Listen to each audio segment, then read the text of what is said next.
ಗುಣೋತ್ತರ ಕರ್ಮವನ್ನು ಹೇಳ್ತತಿ ಮತ್ತು ಗುಣಾತೀತ ಕರ್ಮವನ್ನ, ನಿರ್ಮಲ ಕರ್ಮವನ್ನ ಅಂತಕ್ಕಂಥ ಮಾತನ್ನ ಶಂಭುಲಿಂಗಪ್ಪಗಳು ವಿಶೇಷವಾಗಿ ಅದನ್ನ ವ್ಯಕ್ತಪಡಿಸಿದ್ರು.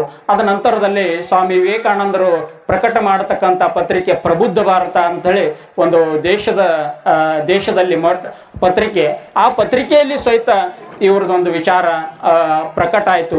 ಅಂತಹ ಶಂಭುಲಿಂಗನವರು ಇಂಥ ಅಭಿಪ್ರಾಯ ಪಟ್ಟಾರ ಈ ಶ್ಲೋಕದ ಮೇಲೆ ಅಂತೇಳಿ ಇಂಗ್ಲಿಷ್ನೊಳಗೆ ಅದನ್ನು ಪ್ರಕಟ ಮಾಡಿದರು.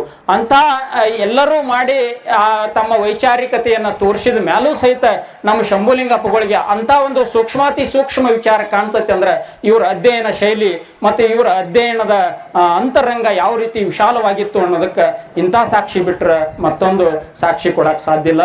ಅಂಥದ್ರಲ್ಲಿ ನಮ್ಮ ಶಂಭುಲಿಂಗಪ್ಪಗಳು ನಮಗೆ ನಿಮ್ಗೆ ಎಲ್ಲರಿಗೂ ಈ ಭವಬಂಧನ ಕಳೀಬೇಕಂತ ಏನು ಈ ಒಂದು ಪರಂಪರೆಯನ್ನು ಹಾಕಿಕೊಟ್ಟಾರ, ಆ ಪರಂಪರೆಯಲ್ಲಿ ನಾವು ಚಾಚು ತಪ್ಪದೆ ಹೋಗೋಣ ಅಂಥೇಳಿ ನನ್ನೊಂದೆರಡು ವಾಕ್ಪ್ರೂಪ ಸೇವೆಗಳನ್ನ ಸದ್ಗುರುಗಳಿಗೆ ಅರ್ಪಿ ಸಮಾಪ್ತಿ ಮಾಡಿ. ಹರಿ ಓಂ ತತ್ಸತ್.